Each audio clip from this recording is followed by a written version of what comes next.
I'm unbelievably excited for Shadow of the Erdtree coming out on June 21st.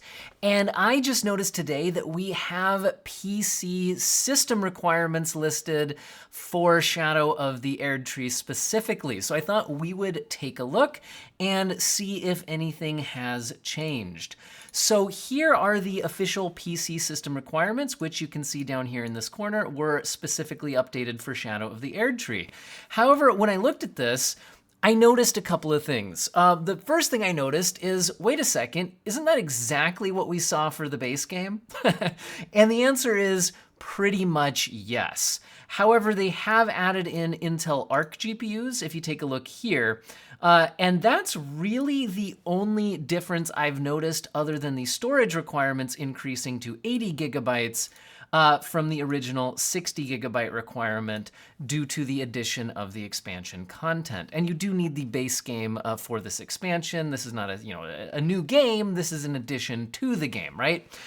So that's actually, I think, in some ways very good news, because that means that if you were already happy with your PC's performance in the original game, then you should, as far as we can tell here, be happy with your performance in the update. This isn't always the case. Sometimes additional game content coming in later on can introduce new areas that are more demanding than the original base game. We've seen that with like Phantom Liberty addition to Cyberpunk can actually be more demanding than much of the original game. You can see like the Burning Shores area in Horizon Forbidden West is more demanding than some of the areas in the base game. So that's not always a given, but that appears to be the case, at least given from the official system requirements chart here, that we're not getting any additional demand to the game. Now, that also means that we can deal with the fact that this is really a terrible system requirements chart. It gives you minimum specs and recommended specs, but it doesn't tell you what kind of graphic settings or performance, what frame rate, any of that, what resolution, any of this is targeting. But the fact that it's the same as the base game means that we can look at the testing I did on the base game to get some idea of what sort of performance we should expect from these system requirements. So let's get some of the base stuff out of the way, and then I'll look in more detail at the GPUs. So it still requires an i5-8400 or Ryzen 3 3300X. If we take a look at those, that's not asking like a crazy amount from your CPU. Basically, the Intel Core i5-8400 is a 6-core, 6-thread CPU from back in October of 2017. So not asking a crazy amount. And then the AMD equivalent, Ryzen 3 3300X. By equivalent, I mean they listed in the same place on the system requirements chart, not necessarily equivalent CPUs, but you get what I'm saying, was only a 4-core, 8-thread CPU, and this one coming from 2020. So again, they're not asking for a huge amount from the CPUs, and again, it's not that you couldn't try to run the game on lower-end CPUs, but these are what they're stating for the minimum in the requirements list. However, they're recommending an i7-8700K, which would be 6-core, 12 threads, and a Ryzen 5 3600X, which would also be 6-core, 12 threads. And again, from the kind of that 2019-ish era on this. So those are the CPUs, and again, if you already know how it runs on your CPU in the base game, there's not really any updates to that. Also with memory, still 12 gigabytes minimum and 16 gigabytes recommended. But again, let's get into the GPUs and talk a little bit more about this, because again, we're not getting any kind of a performance target listed here. So I pulled up the testing that I did originally on the game on a GTX 1060. Now, I had the 6 gigabyte version of the GTX 1060, whereas they are specifying the 3 gigabyte version of the GTX 1060, so it's not exactly the same as their minimum spec. But I don't have the 3 gigabyte version of the card. If we pull up the relative performance chart from Tech Power Up, we can get an idea that the 3 gigabyte card is generally a little bit less powerful than the 6 gigabyte card. 11% difference there, and this would put you in a similar performance class to cards like the 1063 gigabytes, a little bit stronger than like a GTX 1650. It's very similar to an RX 570, GTX 970. So if you're in that kind of ballpark, that's kind of the performance class that they are talking about here. They've also added the Arc A380, which is sometimes a bit weaker than a GTX 1063 gigabyte, but it can depend on the optimizations within the game specifically. But anyway, so if we look at my testing I did on a GTX 1066 gigabyte on the original base game, you can see that running the game at 1080p resolution at mostly medium settings, but I turned a few things up, including textures, because I had the 6 gigabytes of VRAM. You would leave the textures lower if you didn't have if you were under 6 gigabytes of VRAM. You can actually see that my performance I was getting here was fairly good. As you come out into combat and things like that, you are oftentimes at 60 frames per second, but not without dips. If you take a look at the frame time graph, it's not a perfectly smooth 60 FPS, and you will see the frame rate dip at times. Oh man, we're getting an ad on my... Look, guys, we're getting an ad on my own YouTube video here. Apparently, I should subscribe to YouTube Premium.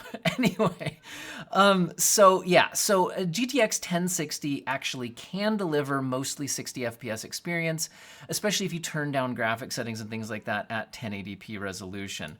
Now, if you go into like I said, you do get frame time spikes though, and the original game also had these frame time spikes, and that happens even on high-end hardware. And I don't see any reason to believe they've updated that the game will just randomly have large frame time spikes at times.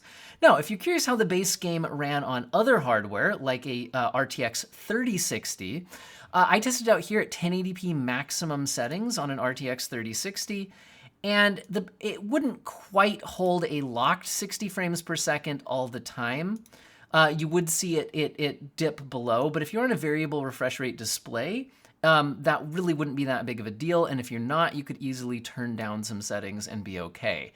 So 3060 can really kind of max out the game at 1080p or turn things down a little bit if needed. If you're playing at 1440p, the high settings run fairly well. Again, they're not a perfectly locked 60 FPS, but you're fairly close to 60 FPS. And again, fine on a variable refresh rate display. Turn things down a bit if you're not on a variable refresh rate display, and things worked out pretty well. If you're on AMD hardware, I have tested out cards like the RX 6600, and at 1080p max settings, the game, again, was mostly locked to 60 frames per second. Again, the game will occasionally stutter. Like we just saw there, we had a big stutter, but that's just kind of an Elden Ring issue, and not so much an issue with the graphics card itself. So hopefully that gives you guys an idea of how this runs on some fairly reasonable hardware. If we want to look at how those GPUs stack up given the kind of a relative performance chart. So I was testing out the GTX 1066 gigabyte, which again was a little bit higher end than what they're listing as the minimum GPU here. Again, that's fairly similar to the RX 580, which again, if we check the system requirements list, they list the 4 gigabyte version of the RX 580 as kind of in that same kind of performance class as we're going here. Now, if we again take a look at this performance list, and by the way, I will link this as a source in the video description. You can see that this is in a similar performance class to something like a GTX 980. You can see that the RX 6600 that I tested was a bit more powerful, actually quite a bit more powerful than the GTX 1060 that we're seeing here. But again, RX 6600s are under $200 right now. You can buy these for about $190 right now, so they're not asking for anything too crazy to kind of max out the game at 1080p.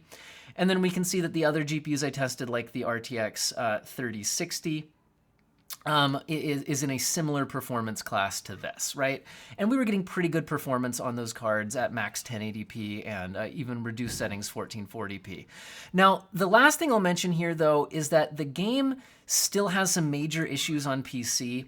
In addition to the stuttering that I was mentioning, there's no support for any of the major upscaling technologies, and we see no reason to believe that Shadow of the Erdtree is changing that. No DLSS, FSR, any of that kind of stuff, which is a bit of a shame. Also, the game does lock to 60 frames per second, and it also doesn't support ultra-wide resolutions. And those are pretty big hangups for a lot of PC users, and again, we don't see any indication that that's gonna change. I hadn't played the game that recently. I'm gonna jump back into it with the expansion, but on a quick recent Google search, it does seem to be the case that people are still saying that that using mods to enable ultra-wide resolutions and breaking past 60 FPS are still flagged by the anti-cheat software, so you can't do that if you want to be playing with the online stuff, at least from the research that I'm seeing here. I will also mention one thing, that to get past the 60 FPS cap, sort of, you can try things like lossless scaling frame generation, where you actually run the game at 60 FPS, but then it runs its own frame generation algorithm to interpolate frames and give you the fluidity of 120 FPS, although there is a latency penalty for doing that. And it doesn't feel as responsive as a native 120 FPS, but you know, so you can try things like that, or you can mod stuff, but like I said, I think the mods can flag the anti-cheat if you're trying to do the online features, and personally, I'm pretty into the online features in these kinds of games. So anyway, hope you guys are very excited, like I am, for Shadow of the Erdtree. Again, looks like if you already know your system runs the base game pretty well, nothing indicates that that would change here. And yeah, I'm just excited for some good quality content. This is definitely a game that can run on a lot of hardware, even if it has some issues with the PC version. Pretty excited to see what's up with all of this. And yeah, definitely From Software games write a lot on their art style rather than on you know, pushing the boundaries of actual graphical technology, and they get a lot done on the art style, which is kind of cool, because then you can play it on a lot of lower end hardware, the Steam Deck, things like that. All right, hopefully you guys found the video useful and or interesting, and I hope all of you have an excellent day.